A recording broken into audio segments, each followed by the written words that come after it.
Hello दोस्तों, जय हिंद, वंदे मातरम। स्वागत है आप सभी का आपके अपने चैनल फिजिक्स टॉपर्स अकेडमी में। मैं हूं गौरव सिंह और मैं आपके सामने लेकर आया हूं गॉस की प्रमेय का एक और अनुप्रयोग। तो ये अनुप्रयोग भी इम्पोर्टेंट है। बात करते हैं हम चैप्टर नंबर 2 जिसका नाम है विद्युत फ्लक्स तथा गॉस की प्रमेय।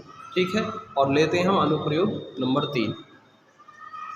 क्या है, देखिए गॉस की प्रमेय से आज हम जो निकालने वाले हैं ये विद्युत क्षेत्र की तीव्रता का व्यंजक निकालेंगे। ठीक है, और उसके बाद में फिर हम कूलाम के नियम को भी बताएंगे। ठीक है, तो आज हम गॉस की प्रमेय से निकालेंगे। हालांकि हम जानते हैं विद्युत क्षेत्र की तीव्रता क्या होती है, E बराबर होती है 1/4 पाई एप्सिलॉन नॉट और Q अपॉन R स्क्वायर। यानी कह सकते हैं कोई आवेश Q के कारण उससे स्मॉल r दूरी पर विद्युत क्षेत्र की तीव्रता का जो व्यंजक होता है वो इतना होता है। और आज हम इसी को दोबारा से क्या करेंगे, सिद्ध करेंगे। लेकिन किसकी हेल्प से? आज करेंगे गॉस की प्रमेय से। ठीक है, तो देखिए सबसे पहले हमको क्या मानना होगा कि मान लीजिए हमारा कोई बिंदु O है और जिस पर प्लस Q आवेश रखा है और इससे r दूरी पर कोई बिंदु है हमारा P जिस पर हमें विद्युत क्षेत्र की तीव्रता की गणना करनी है। इतना आपको समझ में आया होगा। अब देखिए गॉस की प्रमेय से करने वाले हैं, तो गॉस की प्रमेय के लिए सबसे पहला इंपॉर्टेंट क्या है कि गॉस की प्रमेय के अनुसार आवेश जो होना चाहिए बंद पृष्ठ के अंदर होना चाहिए। तो क्यों ना हम एक काम करें, इस आवेश को बंद पृष्ठ के अंदर रखें, क्योंकि हमको बिंदु P से होकर यानी बिंदु P पर तीव्रता की गणना करनी है। इसलिए बिंदु P यानी कह सकते हैं बिंदु P से होता हुआ स्मॉल r त्रिज्या का हमने क्या खींच दिया, एक गॉसियन पृष्ठ खींच दिया, और जो कि कैसा होगा, गोलाकार होगा। तो हमने गोलीय पृष्ठ खींच दिया है। ठीक है, इसी को कह सकते हैं हम क्या, गॉसियन पृष्ठ। क्या ये? गॉसियन पृष्ठ। ठीक है, अब देखिए सबसे पहले हम इस P बिंदु पर तीव्रता कैसे निकालेंगे। सबसे पहले हमें इस गॉसियन पृष्ठ से होकर गुजरने वाला कुल विद्युत फ्लक्स का मान ज्ञात करना होगा। ठीक है, तो हम एक काम कर लेते हैं, पूरे पृष्ठ से हम एक साथ तो नहीं निकाल सकते।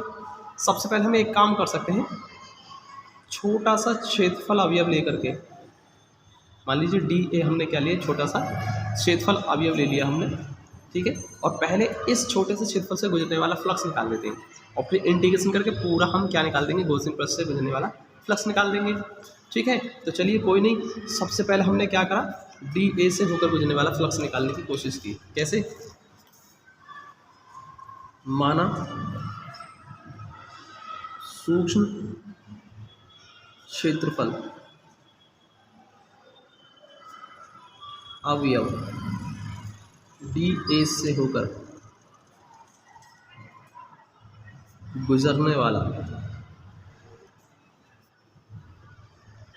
फ्लक्स, और ये कौन सा, विद्युत फ्लक्स है। छोटे से क्षेत्रफल से गुजरेगा तो फ्लक्स का मान क्या होगा, बहुत ही कम रहेगा। ठीक है, इसलिए हमने D5 मान लिया है। फॉर्मूला क्या होता है, E vector dot DA vector, इतना ही तो होता है।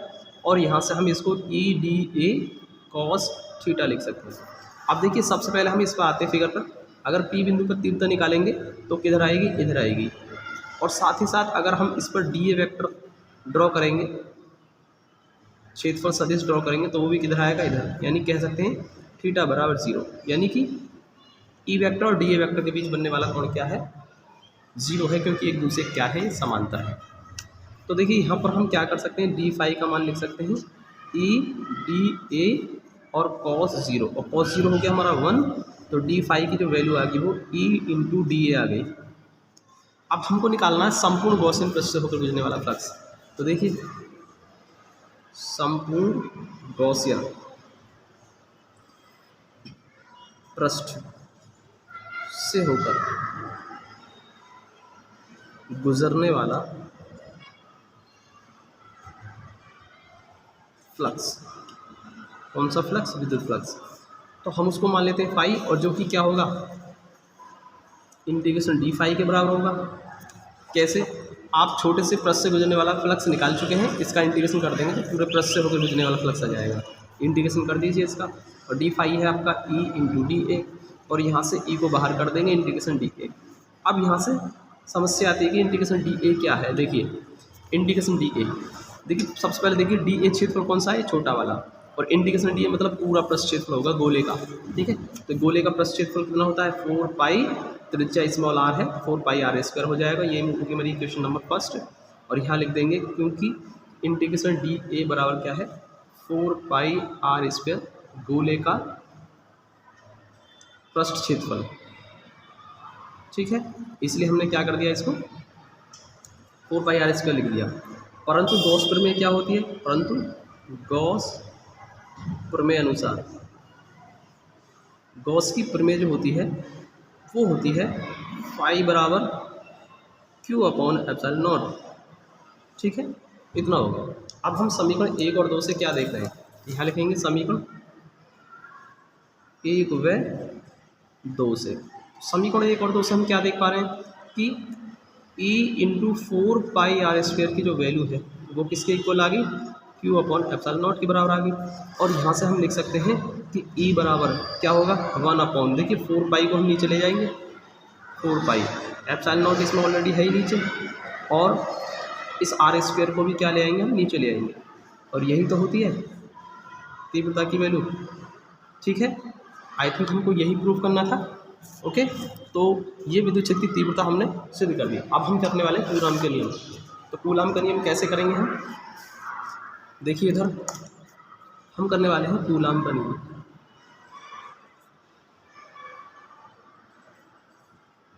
इसी में देखिए समझने की कोशिश करेंगे। सबसे पहले आप ये समझें कूलाम का नियम होता क्या है। देखिए कूलाम का नियम दो बिंदु आवेशों के बीच लगने वाले बल को बताता है।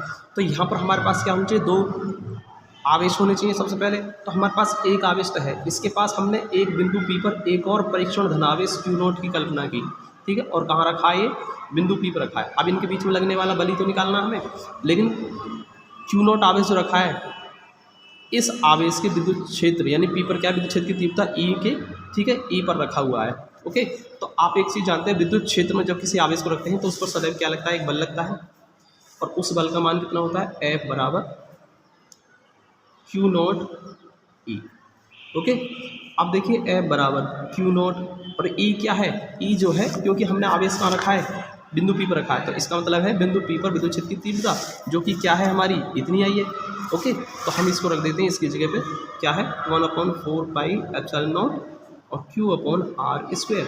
तो दोस्तों यहाँ से हमारा जो हो जाएगा फॉर्मूला, थोड़ा सा एडजस्ट कर देंगे हम इसको, 1/4πε0 क्या होगा Q/r²। तो देखिए यही होता है हमारा कूलाम का नियम, लिख देंगे यही कूलाम का नियम है। लेकिन आप ये सोच रहे होंगे कि कूलाम का नियम तो Q1 Q2/r² होता है। देखिए दोस्तों वहाँ पर Q1 Q2 क्या थे, दो आवेश थे, बिंदु आवेश। पहला Q1 था, दूसरा Q2, ठीक है। यहाँ पर मैंने पहला Q लिखा है और दूसरा Q0 लिखा है। तो आई थिंक आप समझ रहे होंगे कि दोनों आवेश हैं, यहाँ पर दो आवेशों का, तो ठीक है, दोनों बिंदु आवेश होते हैं। तो यहाँ पर दोनों बिंदु आवेश मैंने Q0 लिए, तो इस हिसाब से ये जो हो जाएगा फॉर्मूला इतना हो जाएगा। आई थिंक आपको इतना समझ में आया होगा दोस्तों। मिलते हैं अगले वीडियो में एक नए टॉपिक के साथ, ठीक है। चैनल को सब्सक्राइब जरूर कर लें भाई जिन्होंने नहीं किया है, और वीडियो को लाइक ज़रूर कर दिया करो, क्योंकि यहाँ से हमें मोटिवेशन मिलता है, ठीक है। मिलते हैं अगले वीडियो में, तब तक के लिए जय हिंद, वंदे मातरम।